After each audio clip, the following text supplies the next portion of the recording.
Hare Krishna students, myself Priyanshu Sachdev, and in this video we are going to discuss exercise 3.2 and question number first. ठीक है, तो चलिए सबसे पहले आपको मैं बता दूं, इसका इंट्रोडक्शन पहले देख लीजिएगा। पेयर ऑफ लीनियर इक्वेशन, कल मैंने आपको जनरल फॉर्म बताया था pair of linear equation in two variables का। वो क्या था? A X plus B Y plus C is equals to zero and the lines, the equation of lines is given in a form of pair. तो क्या होगा? a1x plus b1y plus c1 is equals to zero and a2x b2y plus c2 is equals to zero. That is equation number second. ठीक है, अब आगे बात आती है कि कंपैरिजन करेंगे इनके कॉफिशिएंट्स का। अब कॉफिशिएंट्स कौन कौन से देखिए। a1 upon a2 is not equals to b1 upon b2। a1 किसका कॉफिशिएंट है? इक्वेशन फर्स्ट में x का, और a2 किसका कॉफिशिएंट है? इक्वेशन सेकंड में x का। ठीक है, is not equals to b1 upon b2। b1 b2 ये कॉफिशिएंट्स हैं y के दोनों इक्वेशंस में। ठीक है, और अगर दोनों ही बराबर नहीं आते इनके रेशियो, तो ध्यान रखना लाइंस कैसी होंगी? इंटरसेक्टिंग लाइंस होंगी। इंटरसेक्टिंग का मतलब होता है लाइन कट करेंगी। ग्राफिकली रिप्रेजेंटेशन इनका लाइंस का एक जगह पर कट करेगा। क्लियर हो गई? इसका मतलब इंटरसेक्टिंग लाइंस। क्लियर? अब एल्जेब्रिकली क्या सॉल्यूशन होगा? अब आपको पता है ये किसी एक ही जगह पर कट कर रही हैं, तो एग्जैक्टली वन सॉल्यूशन होगा।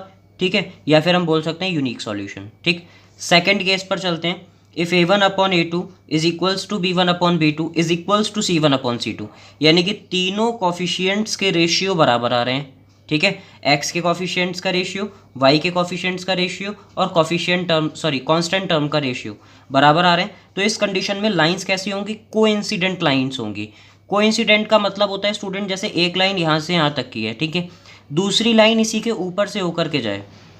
ठीक है, लेंथ वेरी कर सकती है लेकिन वो लाइन एक दूसरे के ऊपर होंगी। तो अब आप ये देखिए कि ये कई जगह पर कट कर रही हैं या कई जगह पर मिल रही हैं, इसीलिए इसके सॉल्यूशन कैसे होते हैं? इन्फिनिटी मैनी सॉल्यूशंस होंगे, बहुत सारे सॉल्यूशंस होते हैं। क्लियर हो गई इतनी बात? चलिए नेक्स्ट जो है, थर्ड जो आपका केस है वो है क्या? a1 upon a2 is equals to b1 upon b2 but not equals to c1 upon c2।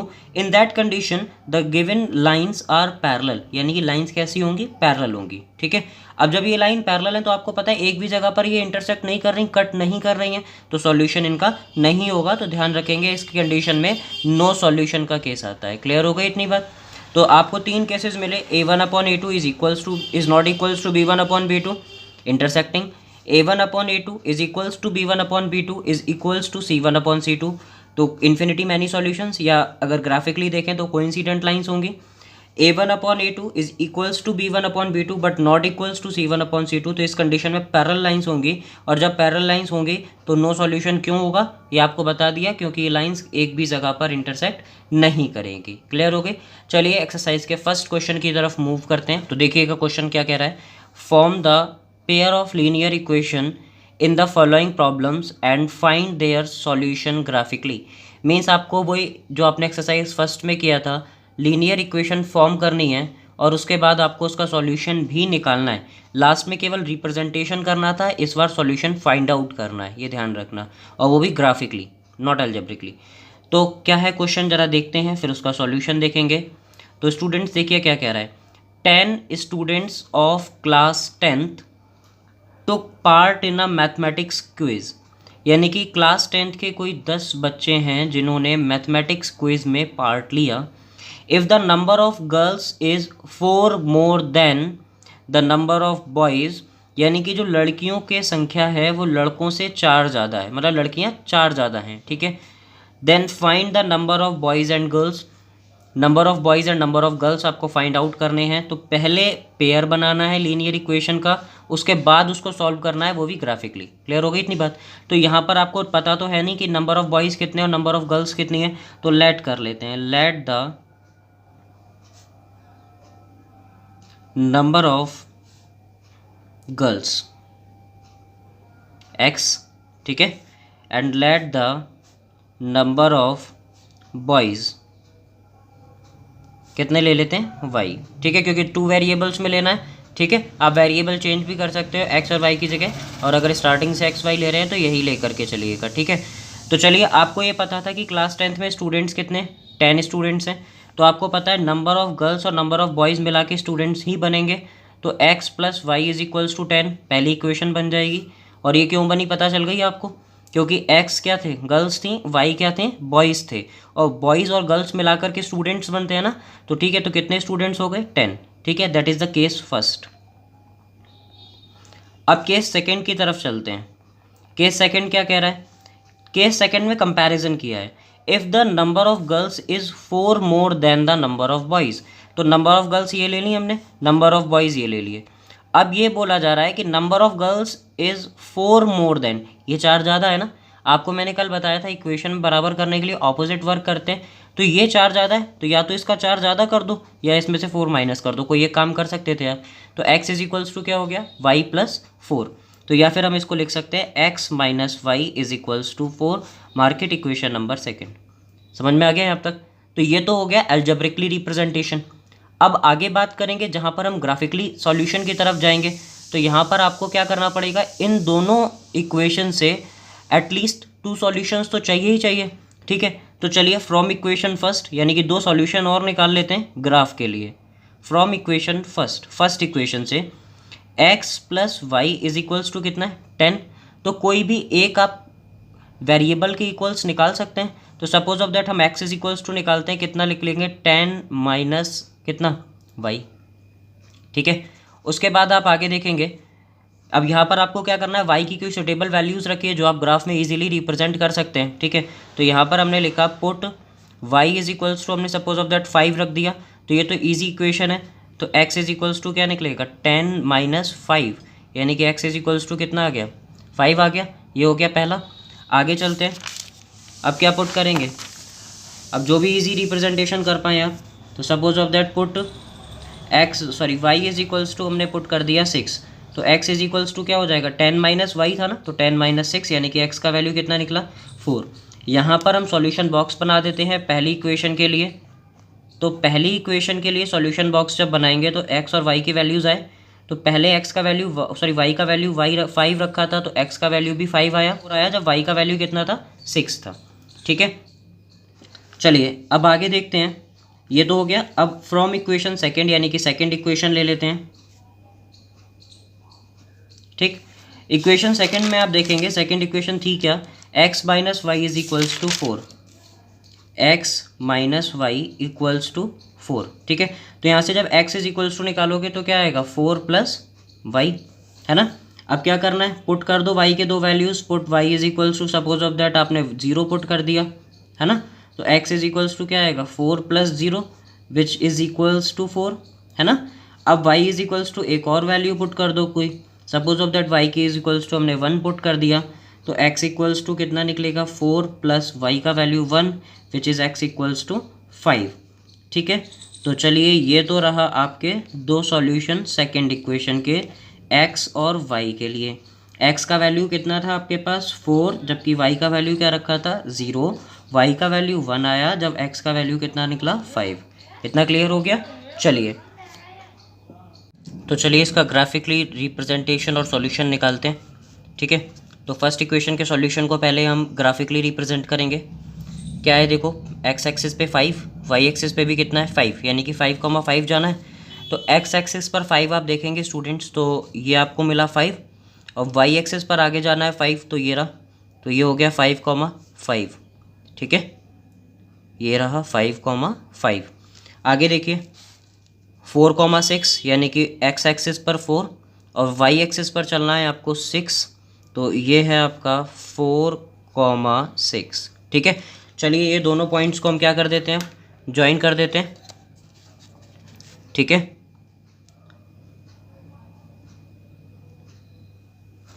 ये हमने क्या करा, इसको ज्वाइन कर दिया। ये एक रिप्रेजेंटेशन हो गई लाइन की, जो हमने पिछली एक्सरसाइज में भी की थी। और इस इक्वेशन को अगर देखें तो ठीक है, इक्वेशन फर्स्ट इक्वेशन क्या थी हमारी, x plus y is equals to 10। तो इसको हम लिख भी सकते हैं इसके ऊपर, x plus y equals to 10। ठीक है, तो चलिए अब दूसरे वाली लाइन के सॉल्यूशन को रिप्रेजेंट करते हैं। x एक्सिस पर 4, y एक्सिस पर कितना है, 0, यानी कि 4,0 ये रहा, विच इज़ 4,0। ठीक है, आगे क्या है, 5,1, तो 5 ये रहा, और 1 पर ये आया, ये हो गया आपका 5,1। अब क्या करेंगे, दोनों ही पॉइंट्स को ज्वाइन कर देंगे जो एक लाइन को रिप्रेजेंट करेंगे। ठीक है, तो ये लाइन आपकी आई है ना। अब ये लाइन है कैसी, इंटरसेक्टिंग लाइन है। अब आपको बताओ जरा, याद है इंटरसेक्टिंग लाइंस की कंडीशन में क्या होता है, यूनिक सॉल्यूशन होता है ना, या बोल सकते हैं एग्जैक्टली वन सॉल्यूशन। तो एक ही जगह पर तो कट कर रही हैं दोनों लाइंस, है ना। अब आपको क्या करना था, सॉल्यूशन चाहिए था कैसा, ग्राफिकली, है ना। तो ग्राफिकली सॉल्यूशन के केस में आप क्या करोगे, देखो ये देखो कि ये एक्स एक्सिस पर किस जगह कट कर रहा है, ये एक्स एक्सिस है ना, एक्स एक्सिस पर ये कर रहा है 7 पे, कॉमा, और वाई एक्सिस पर देखो तो 3 पे, ठीक। अब आप यहाँ पर एक चीज़ थोड़े से एनालाइज करो कि हमने नंबर ऑफ़ गर्ल्स ली थी एक्स और नंबर ऑफ़ बॉयज़ लिए थे वाई। तो नंबर ऑफ़ गर्ल्स जो आएंगी वो एक्स एक्सिस पर आएंगी और नंबर ऑफ़ बॉयज़ किस पर आएंगे, वाई एक्सिस पर। बात आ रही है ना समझ में, ठीक है। तो आप ये देखो एक्स एक्सिस पर आपके पास इस टाइम पर सॉल्यूशन क्या मिला आपको, 7, ठीक, और वाई एक्सिस पर आपको क्या सॉल्यूशन मिला, 3। तो ये आपके पास सॉल्यूशन आया 7,3। तो हम इसके अकॉर्डिंग बोल सकते हैं कि नंबर ऑफ़ गर्ल्स हमारी कितनी रही, 7, और नंबर ऑफ़ बॉयज़ कितने रहे, 3। तो यहाँ से आपने देखा नंबर ऑफ़ गर्ल्स कितनी आई, 7, और नंबर ऑफ़ बॉयज़ कितने आए, 3, ठीक है। चलिए सेकंड क्वेश्चन देखते हैं इसका, फर्स्ट पार्ट का सेकंड क्वेश्चन क्या है। 5 pencils and 7 pens together cost ₹50, यानी कि 5 पेंसिल और 7 पेन्स का कॉस्ट 50 रुपीज़ है। Whereas 7 pencils and 5 pens together cost ₹46, यानी कि 7 पेंसिल और 5 पेन्स का जो साथ में कॉस्ट है वो 46 रुपीज़ है। Find the cost of 1 pencil and that of 1 pen. एक पेंसिल और एक पेन का आपको कॉस्ट बताना है, तो लेट कर लेते हैं, let the cost of 1 pencil be x rupees, ठीक है, and let the cost of 1 pen, एक पेन का कॉस्ट लेट कर लेते हैं वाई रुपीज़। क्लियर हो गया। अब केस फर्स्ट को देखिए क्या है, केस फर्स्ट में हमसे बोला है 5 पेंसिल्स 7 पेन्स। तो 5 पेंसिल का कॉस्ट क्या हो जाएगा, 5x, और 7 पेंसिल्स का कॉस्ट क्या हो जाएगा, 7y, इक्वल्स टू कितने रुपीज़, 50, ठीक है। आगे बात करते हैं सेकंड केस पे, केस सेकंड, और इसको हम डाल सकते हैं इक्वेशन नंबर फर्स्ट। क्लियर। आगे बोल रहा है 7 पेंसिल्स एंड 5 पेन्स। तो 7 पेंसिल्स का कॉस्ट 7x, 5 पेन्स का कॉस्ट कितना हो जाएगा, 5y, और टुगेदर कॉस्ट 46, यानी कि टोटल 46 रुपीज़ खर्च होते हैं, ये कॉस्ट है उसकी। इक्वेशन सेकंड हो गई, ठीक है। अब करते हैं फ्रॉम इक्वेशन फर्स्ट, भाई ग्राफिकली दो सॉल्यूशन चाहिए दोनों के। फ्रॉम इक्वेशन फर्स्ट इक्वेशन को देखो क्या है, 5x plus 7y equals to 50, ठीक है। अब यहाँ पर डिपेंड करता है कि आप किस वेरिएबल के इक्वल निकालते हो। Suppose of that x equals to निकालोगे तो 5 अपॉन में आएगा, और अगर y इक्वल्स टू निकालोगे तो 7 अपॉन में आएगा। आपको पता है कि 5 की डिविजिबिलिटी इजीली चेक हो जाती है, तो 5 को अपॉन में ले लो फॉर योर कन्वीनियंट, ठीक है, not compulsory, you can take it equals to y also. तो 5x इक्वल्स टू 50 माइनस क्या हो जाएगा, 7y। तो यहाँ से अगर आप आगे देखेंगे तो x इक्वल्स टू कितना निकला, 50 माइनस 7y अपॉन कितना, 5, ठीक है। अब आपको क्या करना है, y के वैल्यूज़ पुट करने हैं एंड x का वैल्यू आपको फाइंड आउट करना है। तो सबसे पहले देखो पुट y इक्वल्स टू, आपको पता है अगर y का वैल्यू मैं 0 पुट कर दूं तो यहाँ केवल 50 बचेगा, जो इजीली डिविजिबल है 5 से। तो y इक्वल्स टू 0 पुट किया सबसे पहले, ठीक है। तो x इक्वल्स टू देखिए क्या रह गया, 50 माइनस 7 इंटू 0 अपॉन 5, जिसको इक्वल्स टू में हम क्या लिख सकते हैं, 50 अपॉन 5। तो x इक्वल्स टू हमारा क्या निकला यहाँ से, 10, क्योंकि 5 to 10 का कितना होता है, 50 होता है ना। तो चलिए आगे देखिए, अब y का वैल्यू क्या पुट किया जाए, y इक्वल्स टू क्या रखा जाए, है ना। तो क्या था हमारा, x equals to 50 minus 7y upon में कितना, 5, ठीक है। तो सपोज ऑफ दैट अगर मैं यहाँ पे y इज इक्वल्स टू 5 रख देते हैं, तो 7 5 से कितना हो जाएगा, 35, और 50 में से जब आप 35 माइनस करोगे तो कितना बचेगा, 15 इज ईजीली डिविजिबल बाय 5, है ना। तो चलिए देखिए क्या रखा हमने, put y is equals to कितना, 5। तो x इक्वल्स टू हमारा कितना आया, 50 माइनस 7 इंटू 5 अपॉन कितना, 5। तो x इक्वल्स टू क्या हुआ, 50 माइनस 35 अपॉन 5, है ना। तो x इक्वल्स टू कितना रहा, 15 upon 5, which may be equals to, which can be equals to किसके, 3, है ना। तो आपके पास एक सॉल्यूशन बॉक्स मिल गया आपको x और y के लिए। क्या निकला देखो, x और y। जब उधर देखो पहली वाली में जब हमने y इज इक्वल्स टू 0 रखा था तो x का वैल्यू 10 आया था। यहाँ पर जब हमने y का वैल्यू कितना रखा 5, तो x का वैल्यू कितना निकला 3 आया, है ना। तो ये फर्स्ट इक्वेशन के लिए सॉल्व हो गया। अब बात करते हैं फ्रॉम इक्वेशन सेकेंड के लिए, फ्रॉम इक्वेशन सेकेंड, ठीक है। तो सेकेंड इक्वेशन को अगर आप देखोगे तो सेकेंड इक्वेशन क्या थी, देखिए 7x plus 5y is equals to 46, 7x plus 5y equals to 46। अब देखो किसके इक्वल करोगे, ये आपके ऊपर डिपेंड करता है। तो मैं इसमें y के इक्वल निकाल देता हूँ क्योंकि 5 से डिविजिबिलिटी ईजी रहती है। तो 5y इक्वल्स टू कितना रहा 46 माइनस 7x अपॉन में कितना 5, ठीक है। तो सॉरी यहाँ पर 5 अपॉन में इसके बाद आएगा y इक्वल्स टू निकालेंगे तो क्या आएगा 46 माइनस का 7x अपॉन में 5, ठीक है। अब आगे देखिएगा, तो y का वैल्यू तो निकाल ही लिया है, ठीक है। तो अब यहाँ पर आपको पुट किसकी वैल्यू करनी पड़ेगी, x की। सबसे पहले करते हैं पुट x इक्वल्स टू 0, तो y इक्वल्स टू क्या निकलेगा देखिएगा 46 माइनस 7 इंटू 0 अपॉन में कितना 5।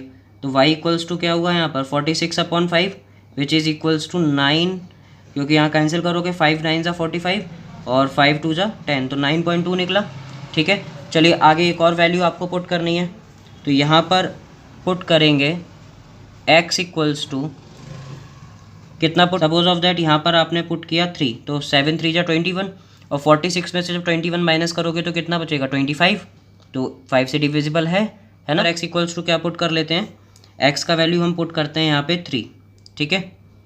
तो जब x का वैल्यू आप 3 पुट करोगे तो y इक्वल्स टू कितना निकलेगा 46 माइनस 7 इंटू 3, है ना, और अपॉन में कितना 5। तो y इक्वल्स टू कितना रहा यहाँ से 46 माइनस 21 अपॉन में कितना 5, तो y इक्वल्स टू कितना हो गया 25 अपॉन कितना 5, तो 5 5 ज़ा 25, है ना। तो दो सॉल्यूशन आपके यहाँ पर आपको मिल गए। क्या क्या रहे देखिए, x के सॉल्यूशन और y में क्या क्या सॉल्यूशन निकले। तो फर्स्ट सिचुएशन में देखो x का वैल्यू 0 था तो y का वैल्यू कितना निकला 9.2। अब यहाँ पर अगर आप देखो x का वैल्यू कितना था 3, तो y का वैल्यू कितना निकला 5, ठीक है। तो चलिए इसका ग्राफिकली रिप्रेजेंटेशन देख लेते हैं। पहले आपको क्या रिप्रेजेंट करना है 10,0, तो देखिएगा 10 आपका एक्स एक्सिस पर ये रहा और 0 आपको कहीं जाना ही नहीं है, तो 10,0 यही हो गया, ठीक है। आगे देखो क्या है 3,5, ये फर्स्ट इक्वेशन की रिप्रेजेंटेशन है, तो 3 ये रहा और 5 आपको जाना है वाई एक्सिस पर विच इज़ दिस वन, ये हो गया आपका 3,5, ठीक है। अब क्या करोगे, इन दोनों पॉइंट्स को आप क्या करेंगे ज्वाइन कर देंगे, ठीक है। तो देखिएगा इन दोनों पॉइंट्स को हमने क्या कर दिया ज्वाइन कर दिया और इस पर हम क्या लिख देंगे, इसकी इक्वेशन लिख देंगे, ठीक है। और इक्वेशन थी क्या हमारी, इसके लिए इक्वेशन थी हमारी 5x plus 7y is equals to 50, 5x plus 7y equals to 50, ठीक है। तो चलिए अब आगे देखते हैं दूसरी इक्वेशन के लिए। दूसरी इक्वेशन के लिए आपने देखा था x का वैल्यू जब 0 था तो y का वैल्यू 9.2 था, तो x का वैल्यू 0 और y का वैल्यू कितना 9.2, तो 9 ये रहा और 0.2 आपको आगे जाना है, ये आ गया 0.2, तो ये हो गया 0,9.2, ठीक है। और दूसरा क्या था x एक्सिस पर 3 तो y एक्सिस पर कितना 5, तो x एक्सिस पर 3 y एक्सिस पर 5, ये आ गया 3,5, ठीक। अब इन दोनों लाइंस को आपको क्या करना है, केवल ज्वाइन कर देना है उठा के, है ना। तो ज्वाइन कर दीजिए, एक ये पॉइंट आया है और एक ये रहा 0,9.2 का, ये रहा। लाइंस आपकी कैसी आई हैं, इंटरसेक्टिंग लाइंस हैं, तो यूनिक सॉल्यूशन होगा। अब यूनिक सॉल्यूशन कहाँ पर आ रहा है, ये 3,5 पर ही आ रहा है ना। तो आपने देखा कि y एक्सिस पर 5 और x एक्सिस पर कितना आ रहा है, x एक्सिस पर आ रहा है आपका 3, है ना। तो यहाँ पर आपके पास दो चीज़ें थी, कॉस्ट ऑफ 1 पेंसिल जिसको आपने x सेलेक्ट किया था x रुपीज़, तो x एक्सिस पर कितना आया आपके पास 3, तो 3 रुपीज़ की पेंसिल हो गई। एंड कॉस्ट ऑफ 1 पेन की अगर हम बात करते हैं which is in a variable of y, तो y एक्सिस पर कितना जा रहा है 5 रुपीज़। तो ये आपका सॉल्यूशन निकल के आया ग्राफिकली। होपफुली समझ में आ गया होगा ये फर्स्ट क्वेश्चन। ठीक है, अगले वीडियो में हम डिस्कस करेंगे एक्सरसाइज 3.2 का, आगे के जो भी क्वेश्चंस हैं उनको डिस्कस करेंगे। ठीक है, थैंक्स फॉर वॉचिंग।